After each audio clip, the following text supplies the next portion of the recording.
let's look at the top stories too on the global front. Despite cooling off from the peak, inflation continues to run hot, warns Federal Reserve Chairman Jerome Powell at the Jackson Hole meet. Powell said that he's calling out for more vigilance in the fight against inflation and also warned that additional interest rate increases could be yet to come. He added that the US economy was not cooling as expected, and that is keeping the inflation quite sticky.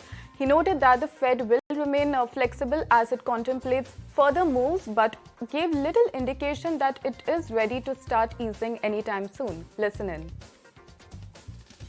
Although inflation has moved down from its peak, a welcome development, it remains too high. We are prepared to raise rates further if appropriate, and intend to hold policy at a restrictive level until we are confident that inflation is moving sustainably down toward our objective. At upcoming meetings, we will assess our progress based on the totality of the data and the evolving outlook and risks. Based on this assessment, we will proceed carefully as we decide whether to tighten further or instead to hold the policy rate constant and await further data. Restoring price stability is essential to achieving both sides of our dual mandate. We will need price stability to achieve a sustained period of strong labor market conditions that benefit all. And we will keep at it until the job is done. All right, that's the word coming in from the Fed Chair Jerome Powell. But with another important cue that we are tracking for you this morning then, industrial data from China for the month of July. Output for the month was up 5.6%, missing expectations by a large margin.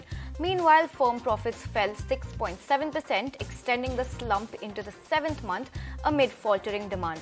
Retail sales jumped 18%, again missing that 21% expectation mark, still significantly faster than the 10% uptick that was seen in March. And shifting focus to some earnings, Credit Suisse reports in its Q2 earnings, they reported a loss of around $4 billion. And remember that the bank had already predicted a significant pre-tax loss for the second quarter and full year 2023 in April. Now, this comes after its exit from non-core businesses and also due to restructuring as well as financing cost. And the world's most indebted property developer, Evergrande, reported a narrow net loss for the first half of the year due to the rise in revenue.